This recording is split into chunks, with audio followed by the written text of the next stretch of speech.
It's Aaron, and today we're going to talk a little bit about my life, which is not something I usually do on this channel, but like I've said 100 times before, this channel is meant for doing things a little bit differently. So today we're going to talk a little bit about my life and a little bit about the situation that I happen to be in now because, well, I think it's pertinent to the content of this channel. I tend to talk a lot on this channel about financial insecurity and about the disparity that people feel within this capitalist system. And recently, I was put into a situation where I feel that disparity as well. It's not the first time, of course, it's happened to me many times in the past, but this is the most recent one. It's the most fresh in my mind, so I figure it's a good time to talk about this, and hopefully it will be a bit of an explainer video on how things are going to move forward with my channel, because unfortunately things have changed in my life and I might not have access to some of the resources that I once did. So a little bit of backstory. For the last year and a half, I have been living in a house that has been outside of my means, to say the least. And while I was there, I was able to set up a recording studio. I was able to set up my entire set, the set that I have for the Re-Education series. And I was able to make a lot of really entertaining, really fun, really interesting videos. At least I think they were. I'm my own biggest fan.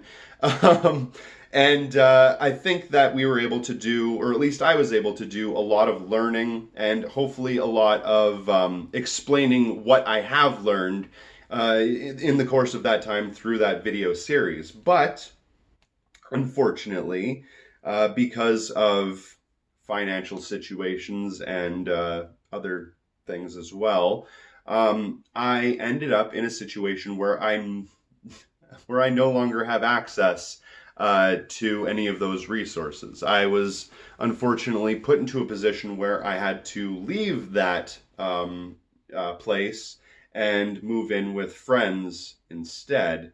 And that is something that I've had to deal with many times in the past before. It's not something that's new. I've had to move in with roommates. I've had to downsize. I've had to do that sort of thing a lot of times. Just it is kind of unfortunate that at this late stage in my life that I would have to be starting, back again from the beginning. But that's the way things are, and sometimes you have to roll with the punches. You have to get back up on your feet, pull yourself up by your bootstraps, if you will, and get back out there and just try as hard as you can to be able to get back into that position. So obviously, I've been dealt massive blows before. I've been put into situations where I've had to downsize before, and I've recovered from it. I've gotten out of it, and I've made the most of it. And it's not like this is going to ruin my life. I've been homeless in the past. For one period in my life, I think I was on the streets for about a month, having to rely on the charity of others, having to go to food banks, having to go to homeless shelters, that sort of thing. And so this is not something that's new. It is, though, something that I wasn't expecting to have happen in my life anytime soon. But it does make me, pay attention to a lot of the things that maybe I had gotten used to, maybe I had just taken for granted for the last few years when I haven't had to deal with them. And one of those things happens to be the food bank. Now, the food bank is basically a charity where people donate food to an organization, and that organization donates that food to people who need it. Unfortunately, the food bank is something that was created because there is this problem of food insecurity even within some of the most richest countries in the entire world. So there are many people who have to rely on the charity of others just to survive. It's an unfortunate situation to have to be in, and one that I was recently in myself. So I'll tell you exactly what happened. I went into the food bank, and it was not like other food banks that I've been to in the past. Right now, we're in an economic recession. We're coming close to being in an economic depression, and there isn't the resources around like there once was. Back a few years ago, during the boom time, I also was out of a job. I had to find some sort of way to get some food, so I had to rely on a food bank. But I was living in one of the richest cities in all of Canada, and it was, like I said, during a boom time. So when I went to the food bank, it was, kind of a spectacular situation. You got your milk, you got your cheese, you got your bread, you got your eggs, you got all of the things that you needed. I was joking the other day with a friend of mine, Radical Reviewer, and we were talking about the food bank, and he was saying the one time that he had to go to the food bank, that he was depressed that they gave him 2 boxes of Kraft Dinner that said that they needed half a stick of butter each, but he only got a half a stick of butter, and he was upset about this because how could they do that when you clearly needed a full stick of butter just to make the meals that they were providing to you? It seemed at the time, I'm sure to him and probably to me too back in those days, that would be a legitimate concern. But that was during a boom time. That was during a time when people had donations to give.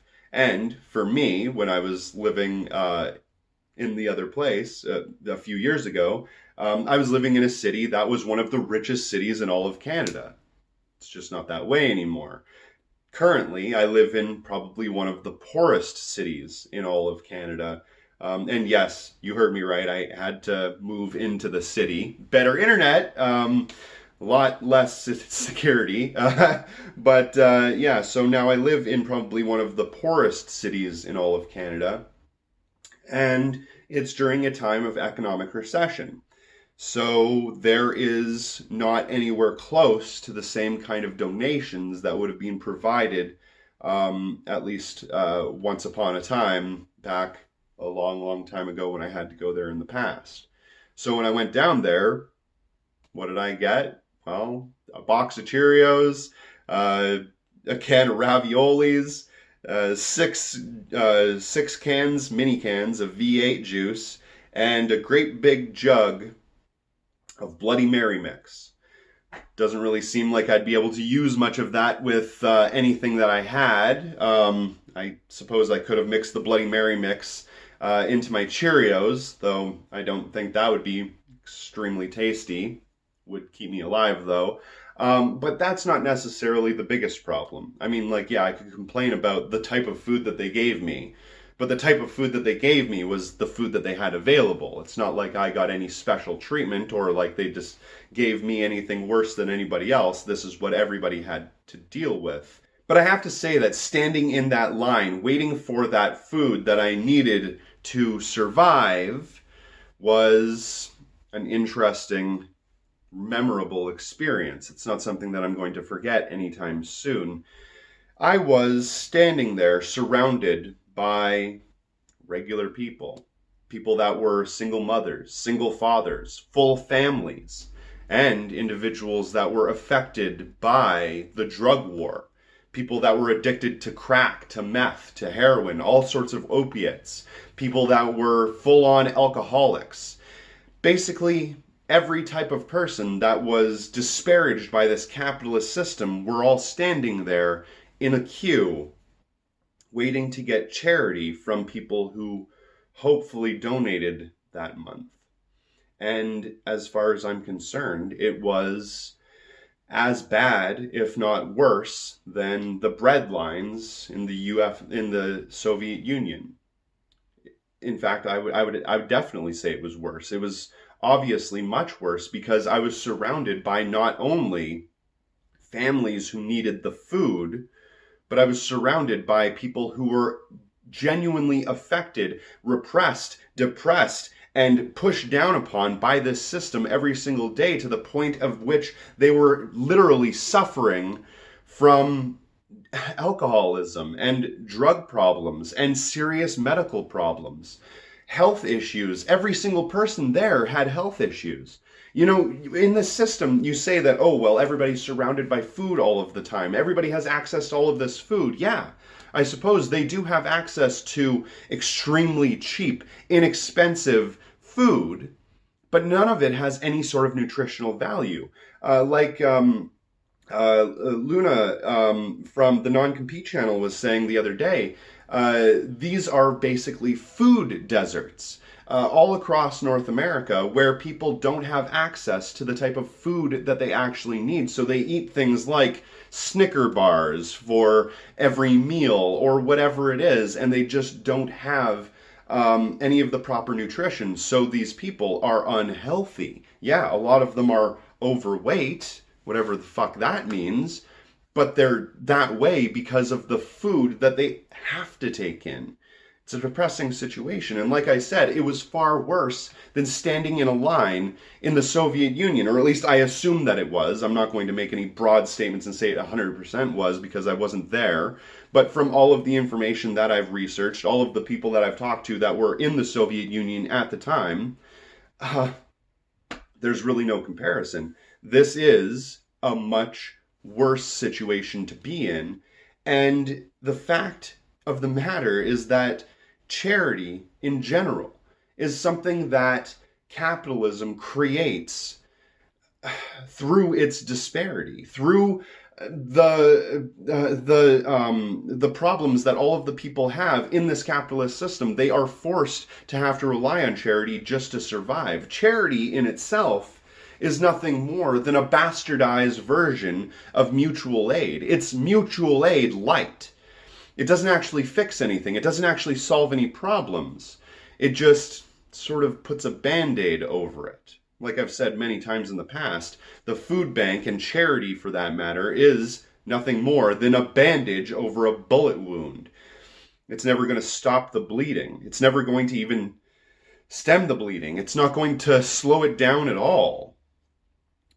But what it will do, at least in this situation, is get us by another day, allow us to survive another day so we can go back to our jobs, of which every single person there had one, and work hard as fuck for our employers so we can get that pittance of money.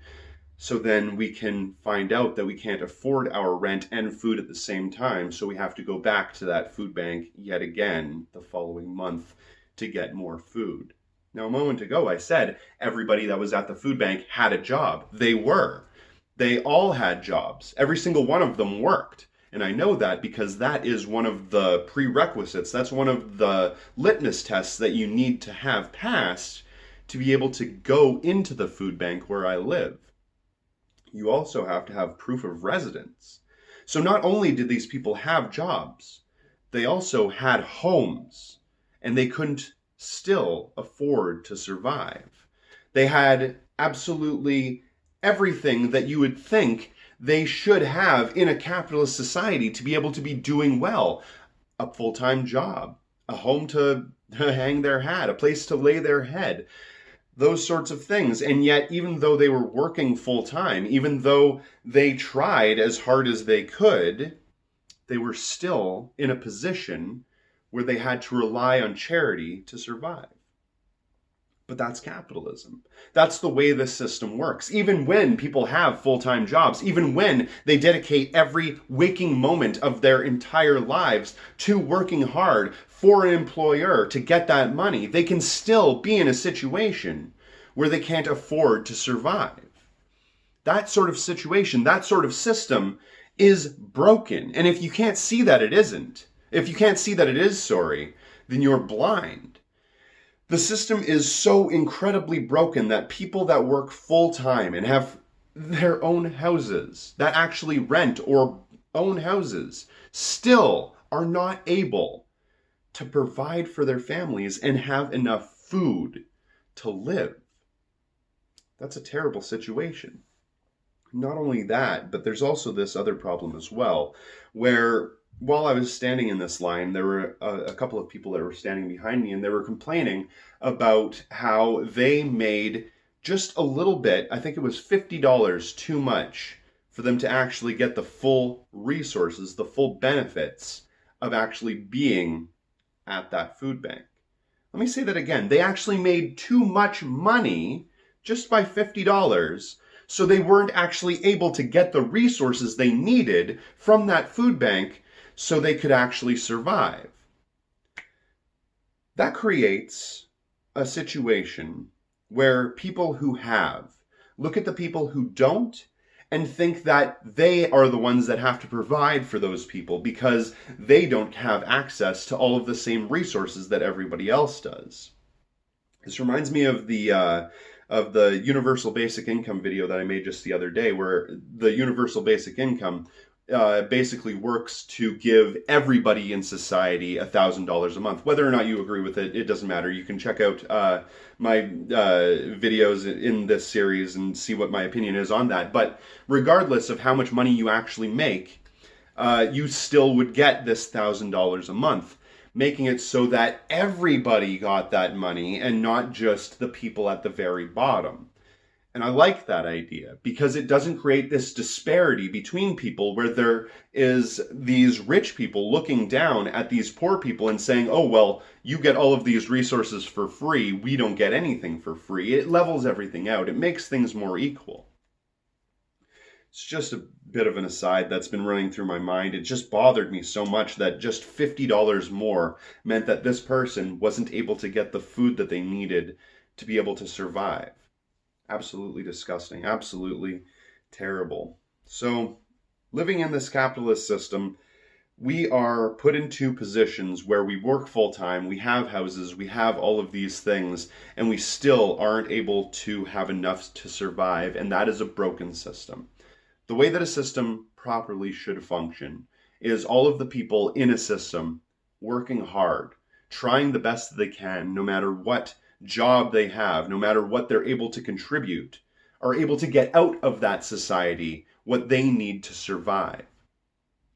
That's the way you have a system set up properly. That's the way you have a system set up that isn't broken. But unfortunately, the way that we have our system now, it is very much broken.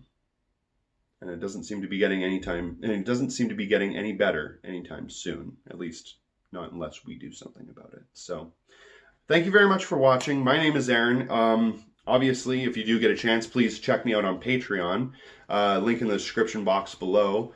And yeah, I hope that everybody else that's out there that's had to deal with this sort of same situation gets at least some solace in the fact of knowing that you're not alone, right?